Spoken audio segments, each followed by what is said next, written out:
Bonjour les amis, aujourd'hui j'aime bien discuter un sujet que beaucoup de gens se posent, dans mon entourage en tout cas, c'est de dire est-ce que je peux devenir freelance? Et j'ai reçu plein de demandes comme ça, des gens qui sont en CDI aujourd'hui et qui veulent se lancer mais ils sont perdus en fait. Ils se posent plein de questions, ils se disent mais attends, mais non, mais en fait j'ai pas les compétences pour, en fait je suis junior, j'ai pas les expériences.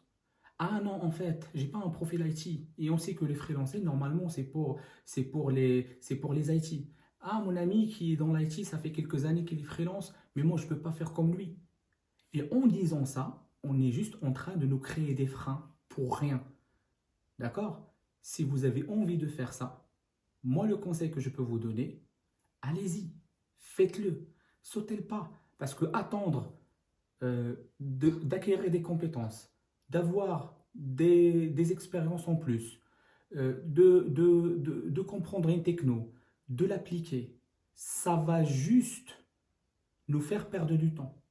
D'accord? Donc, si votre projet est de devenir freelance, bah faites ce projet-là, parce que ce projet-là ne peut pas attendre. Parce que plus tu attends, plus ça va devenir très compliqué à le faire. Ça marche. Et autre chose, on se dit, beaucoup de gens se disent, bah aujourd'hui je suis en CD, je suis bien, je suis dans ma zone de confort. Moi j'ai envie de vous dire, si votre projet est de devenir freelance, sautez le pas, faites-le et vous allez voir si ça marche ou ça marche pas. Si ça marche, tant mieux. Si ça marche pas, c'est pas grave. De toute façon, vous êtes aujourd'hui salarié, vous allez redevenir salarié, vous allez chercher un contrat CDI, vous allez signer, c'est ce que vous avez tous fait et c'est ce qu'on a tous fait. Il faut savoir que moi aussi, je suis tombé sur ce piège-là quand j'étais en CDI. D'accord? Tous mes amis et tous mes proches qui me disent bah, Toufik, fais de freelance comme les autres. Vous savez, c'était quoi ma réponse? Ma réponse était ah non, je ne peux pas le faire, je ne suis pas IT. Hélas, à un moment donné de ma vie, j'ai choisi de faire un métier qui n'est pas de l'IT. Je suis industriel. Donc moi, je suis chef de projet industriel. J'ai travaillé dans tout ce qui est industrie, automatisme, supervision, les constructions des usines, la maintenance, la production. Donc je pars du principe que ce métier-là de industriel n'est pas freelançable, ce qui est totalement faux.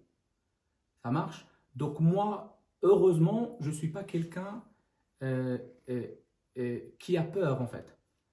Je ne stresse pas. Je suis très solide en fait. Quand une opportunité se présente à moi, je la saisis. Et c'est ce qui s'est passé pour moi. Parce que moi, j'ai jamais cherché à devenir freelance, pour votre information. Donc, moi, j'étais dans un poste, j'étais même pas consultant. Moi, j'étais en interne. Et sauf que moi, je ne suis pas du genre qui aime faire carrière dans une entreprise. Moi, j'aime bien quand j'ai fait le tour, quand il n'y a plus rien à apprendre, de changer. Et de changer pour aller vers l'avant, pour développer mes compétences, pour apprendre autre chose de nouveau, et ainsi de suite.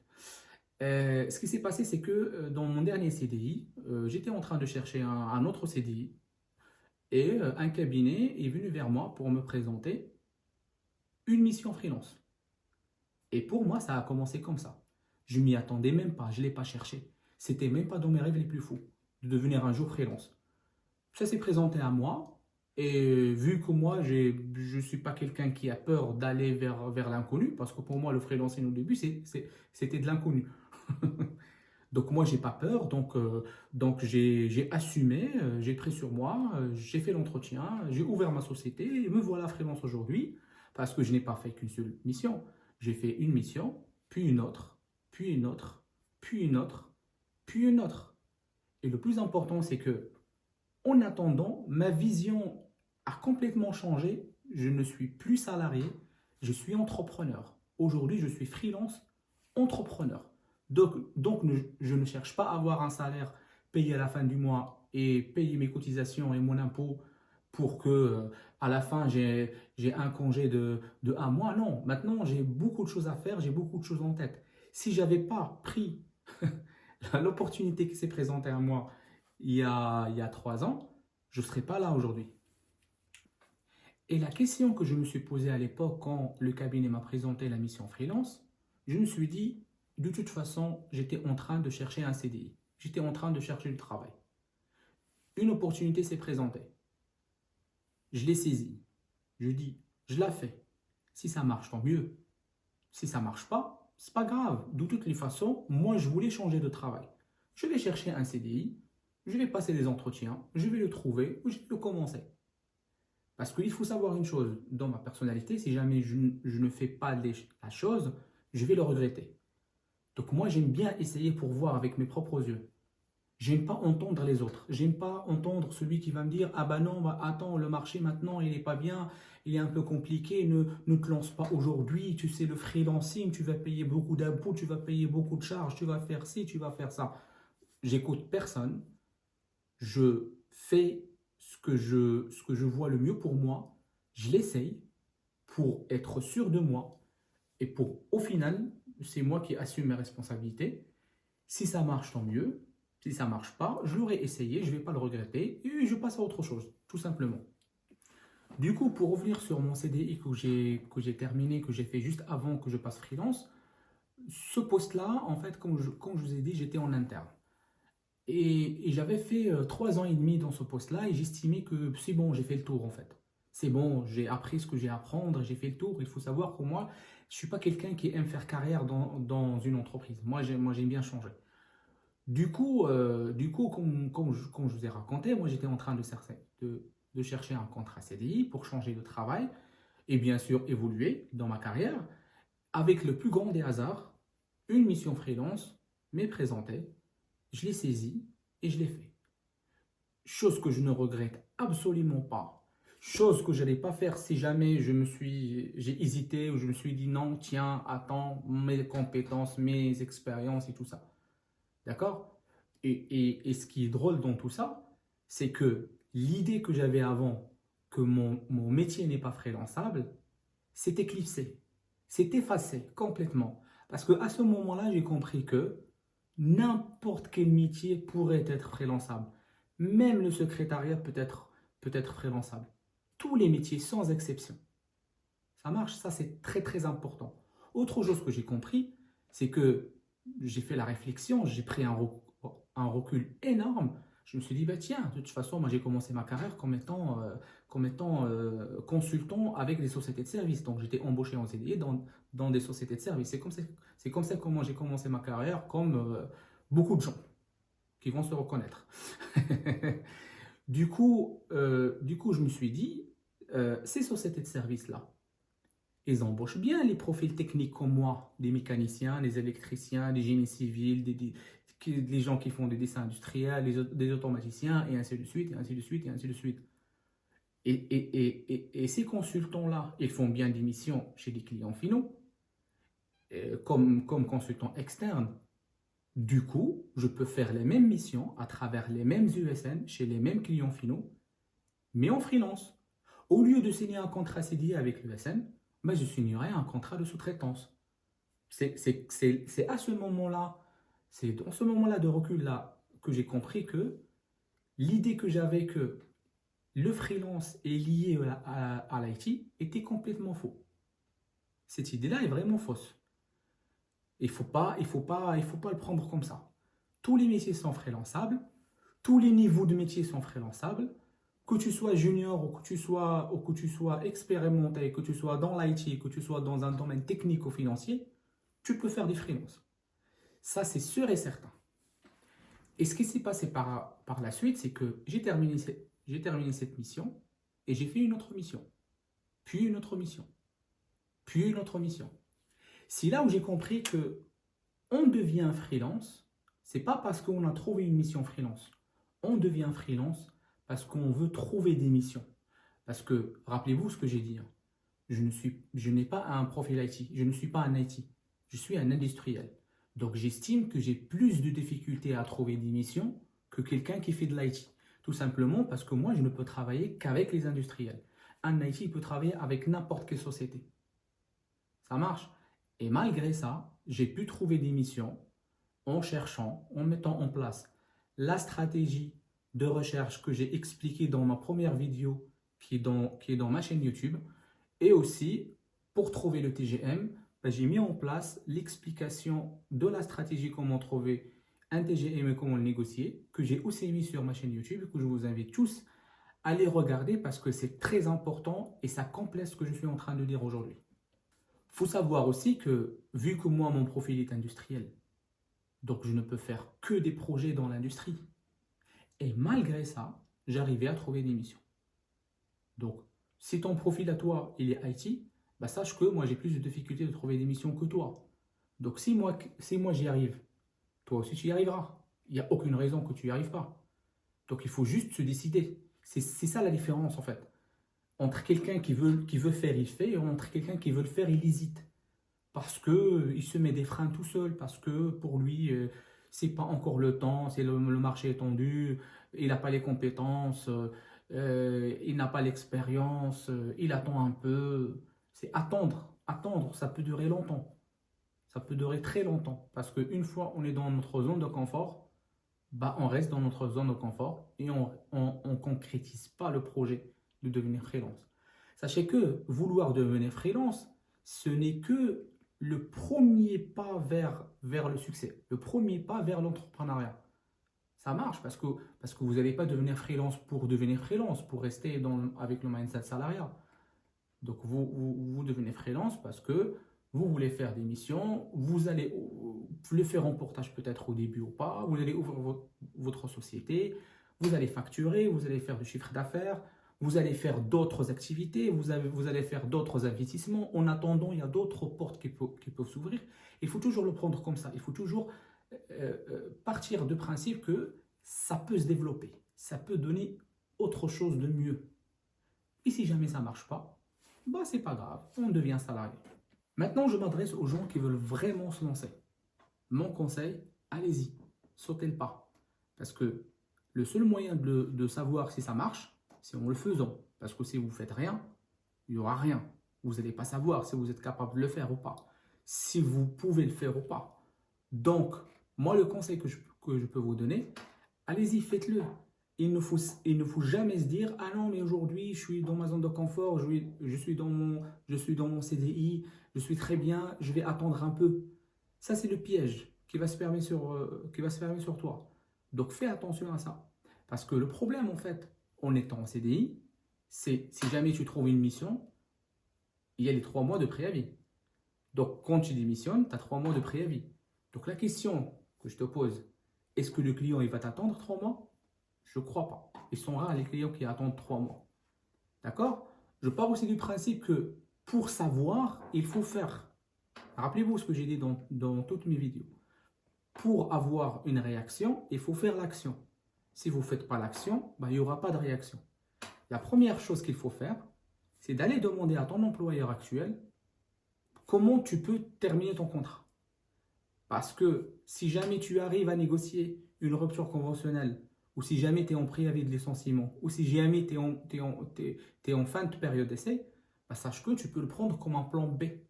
Dis-toi, d'accord, dans ce cas-là, j'ai un plan B. Je vais me lancer, mais j'ai quand même une sécurité derrière. Ça marche? Si jamais tu n'arrives pas à avoir une rupture conventionnelle parce que ton employeur ne le fait pas, et il ne le fait pas parce que c'est pas parce que tu as entendu quelqu'un dire qu'il ne le fait pas. Demande, tu n'as rien à perdre. Tu demandes, tu vas aller voir ton employeur, tu lui dis écoute mon employeur, j'ai un projet personnel, j'aimerais bien ouvrir ma boîte, j'aimerais bien avoir une rupture conventionnelle. D'accord? Si jamais il ne veut pas, dans ce cas-là, tu vas être obligé de démissionner. Parce que toi, ton projet, c'est de devenir freelance. Toi, tu veux devenir freelance, tu veux l'essayer. Donc, l'astuce que je peux donner, c'est démissionner. D'accord? Vous avez 3 mois de préavis, de démission. Si jamais vous mettez en place la stratégie de recherche que j'ai expliquée dans la première vidéo, vous allez recevoir des appels dès le début. À mon avis, ça ne sert à rien de faire des profils et de les rendre visibles dès le début. Vous pouvez les mettre en place, vous avez 1 mois pour le faire, mais vous n'êtes pas obligé de les activer dès le début. Ou vous pouvez les activer dès le début, mais si jamais on vous propose une mission, tu dois dire que je suis disponible à partir de 3 mois. Ça marche? Il faut jamais mentir. Il ne faut jamais dire oui, je suis disponible maintenant. Ça ne sert à rien. Ou vous pouvez faire vos profils et les rendre disponibles que un mois après, par exemple. D'accord? Utilisez le premier mois de préavis pour bien mettre en place la stratégie de recherche de mission.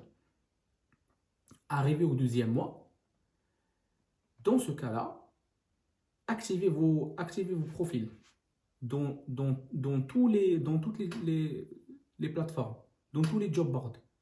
Et vous allez recevoir des appels. Ça marche? Maintenant, quand vous allez recevoir des appels, vous devez connaître votre TGM. Et pour ça, moi, j'ai fait une deuxième vidéo que vous trouvez sur ma chaîne qui explique comment déterminer le TGM et comment le négocier. Je vous invite vraiment à aller le voir. C'est vraiment intéressant. Ça va vous donner une idée comment le faire. Ça marche? À partir du deuxième mois, vous allez recevoir des appels, vous allez répondre à des offres et vous pouvez dire tout simplement, vous serez disponible d'ici 2 mois. C'est beaucoup plus facile pour un employeur ou pour un client d'attendre 2 mois. Parce que attendre 2 mois, c'est beaucoup moins qu'attendre 3 mois. Et chose qui est sûre, c'est que les clients, eux, ils veulent quelqu'un pour hier. Ils veulent pas quelqu'un pour aujourd'hui ou pour demain. Non, ils veulent quelqu'un pour hier. D'accord? Sachez que le process de validation de mission en freelance, ça peut prendre du temps. Entre le premier appel, la première négociation, la validation du CV, l'envoi du CV au client, le retour du client, la programmation d'un entretien, faire l'entretien, attendre la réponse du client parce que lui, il a d'autres profils à voir. Ça peut prendre un certain temps, ça peut prendre jusqu'à 1 mois. Donc voilà, le deuxième mois est écoulé. OK? Donc il reste 1 mois. Donc à ce moment-là, soit tu dis à ton client, d'accord, mais moi je serai disponible que d'ici 1 mois parce que j'attendais la confirmation pour que je puisse me libérer. Je ne peux pas me libérer. Donc je serai disponible que d'ici 1 mois. Sinon, tu peux tout simplement aller voir ton employeur avec lequel tu as eu la démission et de lui dire est-ce que je peux raccourcir mon préavis de démission? C'est faisable. Hein? C'est faisable. Et quand tu vas lui expliquer en lui disant voilà, moi j'ai un projet, j'ai un client qui m'attend, j'aimerais bien raccourcir mon préavis, normalement il doit accepter. OK? Une astuce que je vous donne pour ceux qui hésitent pour vous rassurer. Si jamais vous n'arrivez pas à avoir le chômage, quand vous cherchez, vous allez forcément recevoir une proposition en CDI pendant les 2 mois de préavis restants. Acceptez le premier CDI. Ça marche? Pour le mettre en plan B. Acceptez-le, faites l'entretien, ils vont vous envoyer le contrat, signez-le pour commencer d'ici 2 mois. Pourquoi? Parce que quand tu vas commencer un CDI, tu vas être en période d'essai. Et la période d'essai, c'est entre 3 et 4 mois.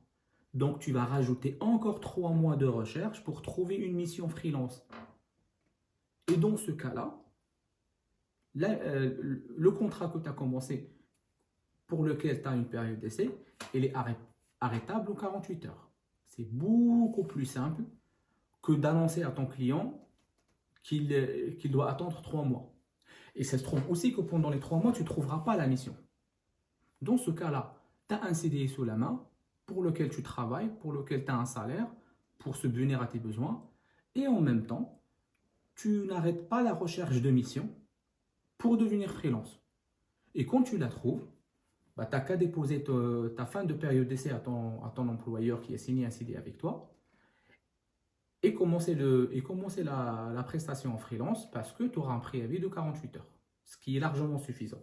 Autre chose qui est beaucoup plus importante, c'est qu'il faut se mettre en tête qu'on devient freelance pour qu'on trouve des missions. On ne devient pas freelance parce qu'on a trouvé une mission. Ça marche. Ça, c'est très, très dangereux. Ça, je vois beaucoup de consultants aujourd'hui qui disent « Oui, mais je suis en mission, je ne veux pas la perdre, je dois faire attention, le marché est tendu.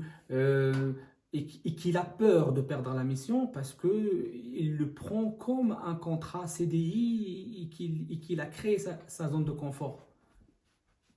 Il faut se mettre en tête la chose que je dis toujours.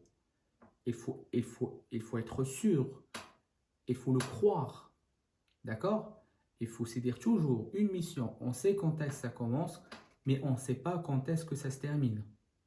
Ça, c'est primordial.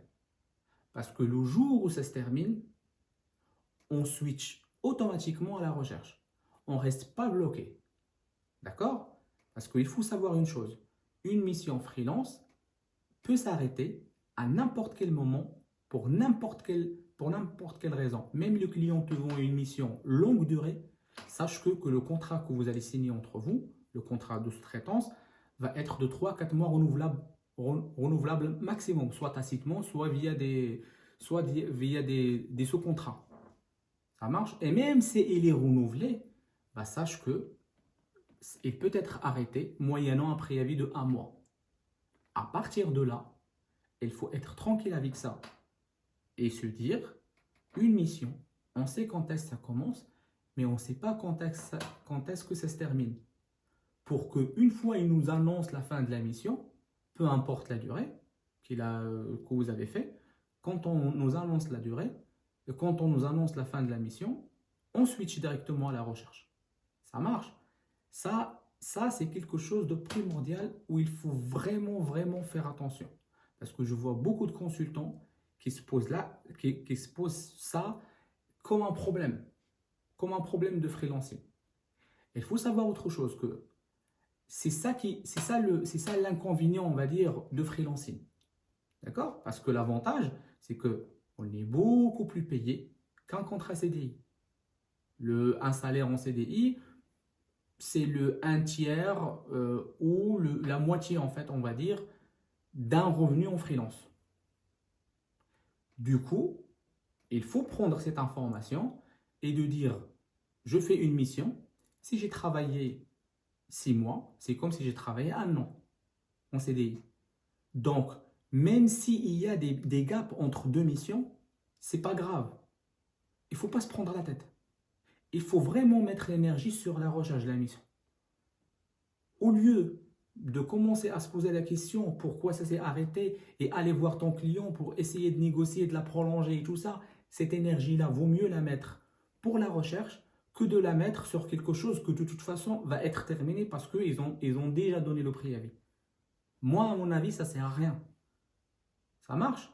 Moi, à mon avis, je vais chercher une autre mission. Peut-être je trouverai une autre mission meilleure. Peut-être j'arriverai à mieux négocier mon TGM. Peut-être que je trouverai une mission à côté de chez moi. Et ça, je suis dans la même mission où je suis aujourd'hui en créant ma zone de confort, je ne vais jamais être confronté à ça et je ne vais jamais le voir. Donc, il ne faut jamais se dire une mission, c'est pour une longue durée. Maintenant, moi, ce que je dis toujours, c'est que je trouve une mission qui me plaît, je négocie bien mon TGM. Si la mission dure longtemps, tant mieux. Si la mission ne dure pas longtemps, c'est pas grave. Mais une fois mon préavis est donné, je switch en recherche. Il ne faut pas rester bloqué sur ça. Ça, c'est parmi les choses qu'il faut admettre et qu'il faut comprendre dès le début. Dès le moment qu'on veut devenir freelance, il faut qu'on croie à ça. Il faut qu'on croie sur quoi on se jette, dans quel domaine de travail on va se mettre et de dire ok, je vais me mettre en freelance. Je sais qu'une mission freelance peut commencer et va se terminer, ça c'est sûr. Maintenant, la seule question, c'est dans combien de temps. Je négocie bien mon TGM. Je fais en sorte de me rendre visible dans les job boards pour que je puisse trouver la mission qui me plaît. Une fois que je la trouve, je la fais jusqu'à ce qu'elle se termine. Je trouve une autre et je la fais jusqu'à ce qu'elle termine et je fais une autre. Il faut savoir que moi, ça fait 3 ans que je suis freelance et pendant 3 ans, j'ai fait 4 missions. Les durées sont différentes d'une mission à l'autre. Du coup, moi, j'avais déjà intégré cette idée-là de pourquoi je deviens freelance. Moi, je suis devenu freelance par accident, mais par la suite, j'ai compris ça. Donc, à partir de là, un client qui vient m'annoncer la fin de la mission, je dis d'accord, il n'y a pas de problème, ça marche. C'est pour ça que je suis freelance aujourd'hui. C'est pour que je puisse changer, c'est pour que je puisse avoir autre chose, c'est pour faire plusieurs missions, c'est pour se développer, c'est aussi c'est pour augmenter mon TGM parce que on change de mission, on va chercher mieux, en cherchant mieux, on va négocier notre TGM. Donc, récapitulons, si toi, ton projet, c'est vraiment de devenir freelance, moi, je te conseille, je t'encourage à te lancer. Il ne faut absolument pas hésiter. Et pour ce faire, il faut d'abord mettre la stratégie de recherche de mission, déterminer ton TGM en utilisant ce que j'ai décrit dans la deuxième vidéo. Et surtout, si tu es déjà au chômage ou si tu as pu avoir une rupture conventionnelle avec ton client, ou si tu es en licenciement, ou si tu es en licenciement économique, ou si tu es en fin de période d'essai, bah, tous ces moyens-là qui donnent le droit au chômage. Sachez que pour moi, le chômage, c'est juste un plan B. Un plan B pour que si jamais ça ne marche pas, vous aurez quelque chose à avoir sous les dents. Ça marche? Sinon, si vraiment ils ne veulent pas avoir une solution dans ce sens avec toi, démissionne. Mais en démissionnant, il faut savoir que, de 1, tu vas avoir un préavis de 3 mois. Ça marche? De 2, si jamais ce préavis de 3 mois se termine et tu ne trouves rien, bah, il faut mettre en place un plan B. C'est très très important. Ça marche? Donc, quand tu démissionnes, tu as 3 mois de préavis. Tu utilises le premier mois pour mettre en place à bien la stratégie de recherche de mission comme décrit. Crée tes profils dans toutes les plateformes. Ça, c'est très important. Prends le temps parce que tu as 3 mois de préavis dans lesquels tu ne peux pas faire autre chose parce que tu travailles. Donc, décris bien tes profils dans les job boards, mets-le bien. Fais en sorte de connaître à peu près ton TGM en se basant sur les trois moyens que j'avais décrits dans la deuxième vidéo, à savoir demander dans l'entourage, demander dans les groupes. Et je vous invite, si vous voulez intégrer notre groupe Facebook, vous êtes les bienvenus. Utiliser les 3 études que j'ai mis en place pour connaître ton TGM. D'accord? Arrivé au 2e mois, vous pouvez commencer à activer tes profils et te rendre disponible pour que les recruteurs te trouvent. Et quand ils vont te trouver, ils vont commencer à t'appeler. Bah, sachez que entre le premier appel et la signature du contrat, ça peut se passer un certain temps. Ce certain temps, ça peut aller de 1 semaine à 1 mois. Ok? Si jamais c'est le cas, si jamais tu trouves une mission, tu négocies le TGM, tu passes l'entretien, tu es pris, dans ce cas-là, tu as 2 choses, tu as 2 solutions. Soit tu vas aller voir ton employeur, si jamais il te reste de préavis, il te reste 3 à 4 semaines, tu vas aller lui dire, écoute, sache que moi, je vais commencer un projet personnel et j'aimerais bien raccourcir mon préavis de 3 mois et partir la semaine prochaine. Si tu lui dis comme ça, il y a une forte chance qu'il accepte. S'il n'accepte pas, bah, tu vas dire à ton client, écoute mon client, je serai disponible d'ici la fin du mois parce que j'attendais que tu me confirmes la mission avant de lancer mon préavis. Donc, je m'appelle Lamidi Tofik, je suis chef de projet industriel et cybersécurité industrielle, je suis freelanceur et je suis entrepreneur. Sachez que je gère un groupe Facebook qui contient beaucoup de membres. Il y a tous les intervenants de freelancing dans ce groupe-là, des consultants, des ESN, des cabinets de conseil, des cabinets comptables, des juristes. Et tout le monde est là. On est en train de créer une communauté de freelancing. Vous êtes tous les bienvenus. J'ai écrit beaucoup d'articles que j'ai publiés dans ce groupe-là. Donc, vous êtes toujours les bienvenus à intégrer notre groupe Facebook. Et vous pouvez vous poser vos questions là-dedans. Je suis toujours là. Les membres sont là pour répondre. Si jamais vous vous êtes bloqué sur quelque chose, vous pouvez toujours demander. Je vous invite aussi, si vous êtes intéressé, il y a une première vidéo qui décrit une démarche pour trouver votre mission freelance. Il y a une deuxième vidéo qui décrit comment déterminer ton TGM et comment le négocier. Si vous êtes intéressé, vous les trouvez dans ma chaîne YouTube. Merci beaucoup.